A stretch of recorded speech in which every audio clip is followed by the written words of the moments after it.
Ada soalan dari jamaah Habib, bagaimana amalan-amalan yang boleh mendatangkan rezeki ya Habib? Pasal ada orang yang sudah berdoa, sudah berusaha tapi belum juga rezekinya lancar. Jadi bagaimana nih ya Habib? Apakah ada nasihat ataupun amalan-amalan yang boleh mendatangkan rezeki ya Habib? Ya, bismillahirrahmanirrahim. Allahumma salli ala sayyidina Muhammad wa ala sayyidina Muhammad. Untuk mendapat rezeki ni macam-macam lah ya. Kita selalu berdoalah kepada Allah Ta'ala. Kita berusaha, kita baca wirid-wirid, ayat-ayat.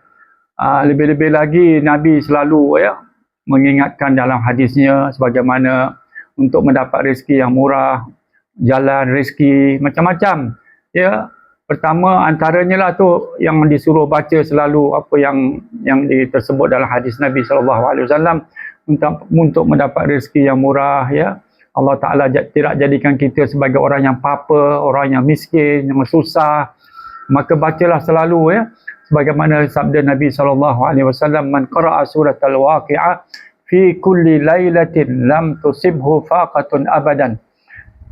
Ya, dari itu ada daripada hadis Abdullah bin Mas'ud.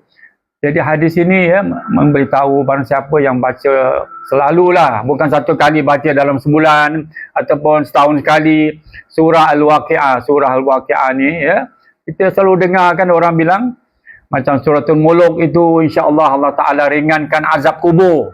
Maknanya insya-Allah lah terlepas, Allah Taala maafkan, Allah Taala beritahu malaikat tolong jangan azabkan mayat itu, roh itu. Itu dalam kubur, dalam mengenai surah Al-Mulk pula. Jadi surah Al-Waqi'ah ni untuk rezeki. Minta Allah Ta'ala lancarkan rezeki kita, mudahkan rezeki kita. Kalaulah kita sebagai driver taksi ke, ataupun siapa-siapa jugalah ya, yang nak mencari rezeki, sambil-sambil itu bacalah yang Habib galakkan, Ya Razak, Ya Razak, Ya Razak, Ya Razak. Nama Tuhan kita panggil. Innallaha huwa Razak Zul Quwwatil Matin. Itu ayat Qurannya. Tapi kita baca nama Ya Allah dengan namamu, Ya Razak, Ya Razak, Ya Razak. Allah, Ya Allah kurniakanlah kami rezeki ataupun berikanlah kemudahan jalan untuk mendapat rezeki.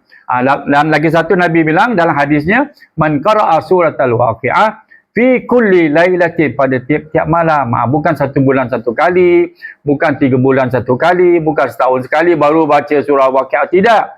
Siapa-siapa yang baca tiap-tiap malam, lam tusibhu faqatun abada, maknanya dia tak ada menjadi apa-apa lah, dia tak ada menjadi peminta-peminta, insya-Allah.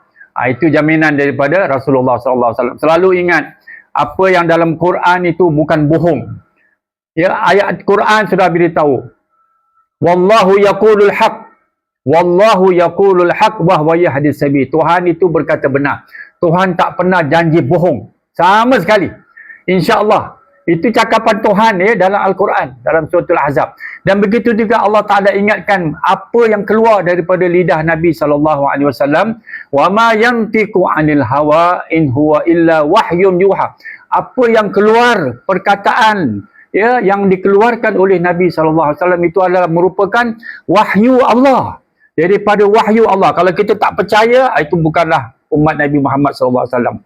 Jadi apa yang Nabi beritahu, Nabi memberikan nasihat, Nabi memberikan peringatan dalam hadis-hadisnya ya, maka itu bukanlah palsu, bukan bohong sama sekali. Siapa yang tak ada iman, tak ada yakin, na'udzubillah min zalik. Itu sajalah. Itu yang nak cari rezeki banyaklah. Yang kedua juga apa jalan yang nak untuk mendapat cari rezeki ini, pertama kita jangan jahat sama orang. Itu yang penting. Habib ada satu guru Habib ingatkan begitu. Jangan kita jahat sama orang. Ya, kita jangan niat jahat kepada orang tak tentu pasal. Orang tu senang, orang tu cantik, orang tu hidupnya bahagia. Jangan kita hati kita jadi jahat. Pasal apa? Apabila hati kita jadi jahat, hati kita gelisah, tidak tenang, tidak aman. Sebab itu kita jangan iri hati. Ya. Apa yang kita ada, kita bersyukur dengan Allah Subhanahu Wa Taala. InsyaAllah rezeki itu semua di tangan Allah Subhanahu Wa Taala. Sekian saja. Wassalamualaikum warahmatullahi wabarakatuh.